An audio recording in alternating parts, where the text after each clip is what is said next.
Hi, everybody. Welcome to the KC CHIROpulse podcast brought to you by CATS Consultants, helping chiropractors keep their pulse on success. I'm Dr. Michael Perusich, and I'm joined with my good buddy, Dr. Troy Fox. Troy, what's up today? Do we have a question from the chiropractic world today?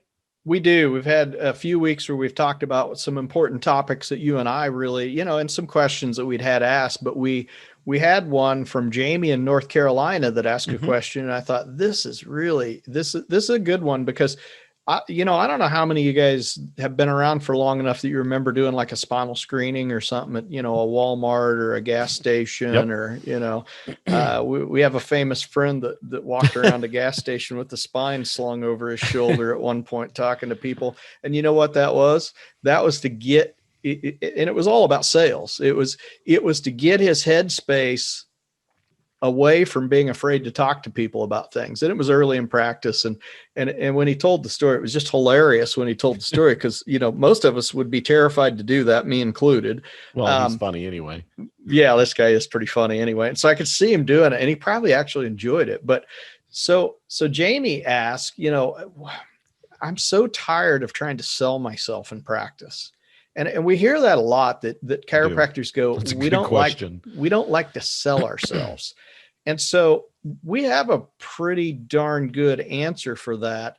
But that was Jamie's question, is I'm tired of selling myself in practice. What other things can I do to attract patients? And I thought, man, we got the answer for you. And I'm just going to turn you loose on it, because you and I've discussed this many times in the past. We're not big on sales, even though, it doesn't matter what kind of business you're in. Everybody does sales. As much as we want to say, well, we don't sell what we do. Everybody does sales, but you have a very unique approach on what this is. And then we can rename it a different term, so it's not called sales and it doesn't sound as salesy, right? Or it's not as lukewarm in your mouth if we say it a different way, right? All right.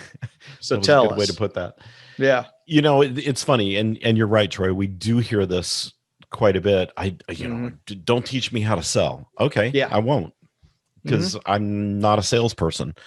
So get the whole idea of trying to sell your patients on chiropractic, because you're not, none of us are salespeople. You shouldn't be a salesperson. You're a doctor. And what doctors do, they lead patients to some kind of goal, whether it's get out of pain, get out of dysfunction, get their function back, maintain wellness, whatever. That's what you do. You lead. So stop thinking about it as sales. Lead your patients. Lead them to an understanding about what you can do to help them lead a healthier life. Period. Yeah. End of story. And it's funny to me that our profession gets so hung up sometimes on, well, I'm not a salesperson. I'm not going to sell somebody on a wellness plan. I'm not going to sell somebody on, trying to do therapeutic exercise or, whatever. No, of course you're not. Quit thinking that you're selling patients. Just get that idea out of your mind altogether. And realize that what you're trying to do is lead them to good health. And are some of them going to say no? They don't want it? Sure. So what? So what?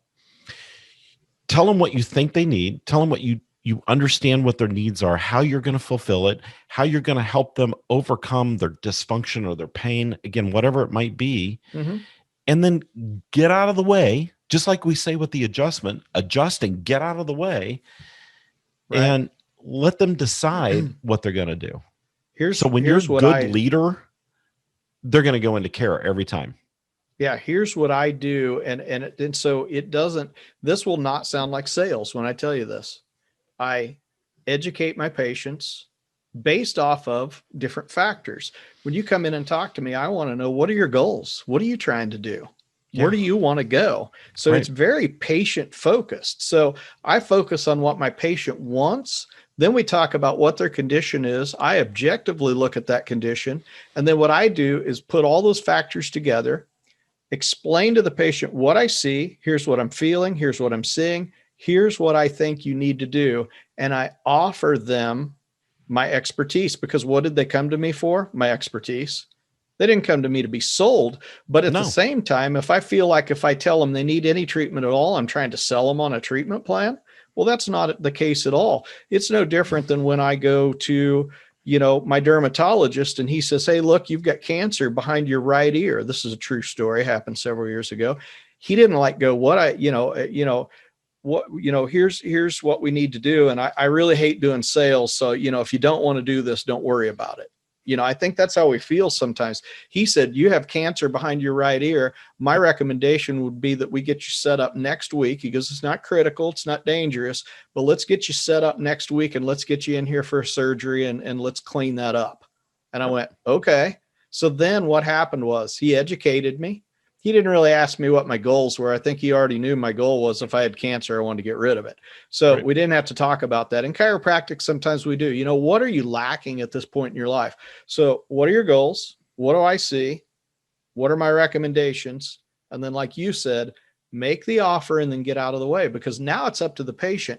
And I always use this phrase with patients when I tell them, because sometimes if it's a little bit more drawn out treatment plan, maybe we have a very complicated issue. And I may say, I want to see you 3 times a week for 4 weeks or 6 weeks. Sometimes that's a shock to the system for somebody that's never gotten chiropractic care before. And they're like, whoa, I didn't know I needed to come that much. I always explain to them, here's why, and here's what you need to do. But then I tell them as well, no judgment, because we don't know what's going on in people's lives behind the scenes. Sure. I don't know if somebody's, a good example was I had a patient the other day that came in and his wife had some very significant health problems and she likely is not going to survive those. Mm-hmm. And it's amazing. He had torticollis. I wonder why that was. Huh. Yeah, maybe a little bit of stress. Yeah. So when I talked to him and told him what I thought he needed to do, the most important thing in his life right now is his wife. Yeah. He's trying to get out of pain. So I have to meet him in the middle. And when I talk about that, I can't judge that person, because we know people that look down their nose and go, well, I can't believe you didn't accept my treatment plan. He may have ulterior motives. If I told him I want to see him 3 times a week for 4 weeks or 6 weeks or whatever I wanted to do. So what I said was, here's what I think you need to do. And in a perfect situation, if we weren't dealing with your wife and all that stuff, I understand you've got some extraneous things going on. You tell me what's going to work for you. How does that sound in comparison to being salesy? I think you bring up a great point here. And I think that point is we don't dig enough sometimes into our history and things on day one with the patient to really find out what's going on in their life. Okay, you came in with some neck pain. Well, let me, we do a couple orthopedic tests and we'll do a little palpation. But I never asked you why you're having that pain, or what do you do all day, or what's going on in your life that may have caused this neck pain. And it's when you get that deep understanding and deep knowledge of what's happening with the patient and what's happening in their life, you don't have to sell anything. All you have to do is show up and be the expert. And the expert is, hey, I know what's going on with you. I know how to fix it. And I have experience doing that. And I know approximately how long it's going to take. And if I need to explain that further, I will. And the only other question people want to know, patients want to know, is how much is it going to cost? But exactly. And we can fairly pinpoint that as well. So you don't have to sell anything. You don't have to sell yourself. No. All you have to do is listen to the patient, use some empathetic listening skills. We talk about that one a lot. Mm-hmm. Use some empathetic listening skills and get to know the patient. Yeah. And then turn around and be the expert. And if you can't be the expert, that's a patient then you refer on, and you still look like the expert. Oh yeah. I mean, and that's, you brought up a very good point too. So many times in chiropractic, I see this and it just breaks my heart, because in medicine, what do we see? We see people that go, this is my area of expertise. This is not my area of expertise. I'm going to send you over here to this guy. I've worked with him many times. Very great doctor working on X condition. Right. You can come back and see me for this other, but I think you need to see him for that. We don't do that enough in chiropractic. I've got patients that may need a specific technique that I don't offer. I have a whole list of chiropractors that do that. I had one the other day that needed a specific treatment regimen that I knew somebody down the road provided. And I wasn't even hesitant to tell that person, I don't provide this service, but there's another chiropractor in my area that does. Yeah. And I really believe that you need to see that person for that treatment. It's a better fit. You know what was funny about that? I will tell you an interesting anecdotal story. It doesn't happen every time. The anecdotal story is that person referred 2 people to me in the next 2 days. You know why? Because I was the expert. I didn't try to sell them. I told them what they needed, and I was honest about it. You know what? Yeah. Patient-centric care. Yeah. And that's really the key. If you provide patient-centric care, you get to know your patients. You know that, because here's the thing. You know, as chiropractors, that emotional issues play into spinal conditions, right? Yep. Shouldn't you be listening to what's going on in the world of your patients? Shouldn't you be finding out in the history if your patient has maybe a mother or father that's, you know, that's dying, going into a nursing home, has already died, has got cancer, a spouse that's got issues, children that have issues. I know every one of my patients inside and out. I know what their whole family's up to because I ask those questions, because I'm very patient centric when I work with people. That's important to me to know what's going on with people. Yeah. Absolutely. You know, I'm just sitting here thinking, some of the best referral sources I ever had were patients that I never treated. They came in for an exam and I wound up referring them somewhere else because it wasn't something I could or should be treating. I give you a great example. Do an exam on a guy. He's having lower abdominal and pelvic pain. Do an exam, take some x-rays. Oh my gosh, what is that I'm looking at on the x-ray? Send it to the radiologist. Radiologist says, we probably need to get a CT of this. Huge abdominal aneurysm. Referred him to a surgeon. Surgeon said, oh my gosh, 2-3 more days, you'd have been dead. Saved his life. I never treated the guy. And he referred, oh my gosh, 20-30 patients to me. Yeah. Only because I went in, I was the expert. I told the guy what he needed. It wasn't my care. And he was appreciative of the fact that I was open and honest with him. You did your job. I can tell you countless situations like that. So, you know, I think we show up sometimes thinking, oh my gosh, I got to sell patients on chiropractic care. No, you need to teach patients, show patients that you're the expert, that you're going to listen to them. This is a big one, that you're going to listen to them, because most doctors don't. And everybody out there, you've had people come into your practice before who have been to other chiropractors and are coming in telling you, I didn't have a good experience. They didn't get to the bottom of my problem. That should tell you right there, I need to stop and listen and be the expert here, because maybe this patient isn't even a chiropractic patient, but be the expert. Yeah. Tell them what they need. And if it's your care, great. Tell them what you're going to do for them. If it's not your care, refer them out. Don't be afraid of that. If you think you're doing sales all the time, then you don't understand your job, because here's what I want to tell you. This is real simple. And I can sum this up, which real quickly, I'll throw in this too. My first review that I got on Google, because I'm old and, back in the day, we didn't get Google reviews. My very first review that I got on Google, you know what it said? I felt heard. That was the that's first a huge compliment. Sentence. Huge compliment. And this person had been to several other doctors and had not felt heard. And this person felt heard. We got to the bottom of their problem and we treat it. But here's what I'm going to tell you. So if you don't understand how to do your job, then this phrase won't make any sense to you. Do your damn job. Yeah. In other words, be the expert. If you do what your job is, you're going to be so happy, because you're going to be patient centric. You're going to listen to what the patient says. Patient's going to feel all that, that empathetic listening. They're going to feel it.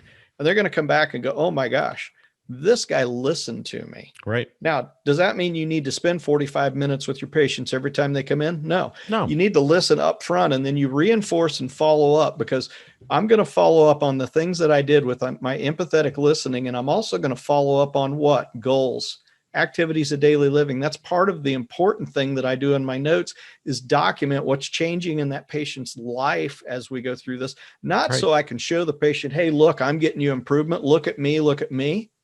No, what's it for? It's for a couple things. Number one, so they can see the change, because sometimes it takes a while and they go, oh, wow, yeah, I can run the sweeper now, and I couldn't do that before. The other one is for proper documentation, correct?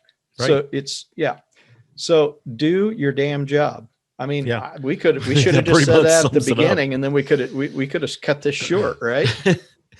And I'll just say this, if you find yourself out there, if you feel like you're walking into your practice every day, having to sell somebody on what you do, let's talk about your headspace, and let's talk about how we can help you redirect that into something more profound, positively profound in your practice.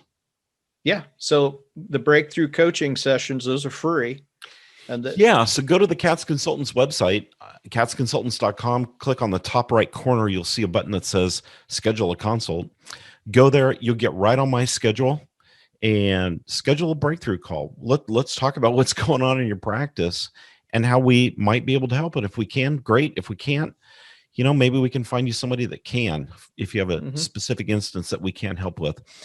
Or they can email you, Troy at catsconsultants.com, cats with a K. Email Troy if you've got a question or something you want to hear us talk about on air. We don't have to use your name or anything like that. So if you want to be anonymous, no big deal. Just email Troy. We love getting questions from the audience. We get lots of them. We don't air all of them. We talk about all of them, but we don't air all of them. But if you got a great question, just don't hesitate. Jump on my schedule or email Troy. Yeah, some of them I keep fairly anonymous, and you guys have probably heard this before. You can tell me, I don't want you to say my name on air or where I live at or anything else. We can just do a completely anonymous question. Or if you're okay and you want a little shout out, we'll tell you, hey, so and so from whatever state, we'll use your first name, and we'll have some fun with it. And then when you hear it, you can go, hey, there was my question. So yeah. Yeah, and if you're an old friend, we'll maybe razz you just a little bit. Exactly. All right, everybody. Thanks for tuning in to the CATS Consultants KC CHIROpulse podcast, brought to you by CATS Consultants, helping you keep your pulse on success. Be sure to check us out at catsconsultants.com. And from all of us here, stay informed and well adjusted. We'll see you next time. See ya.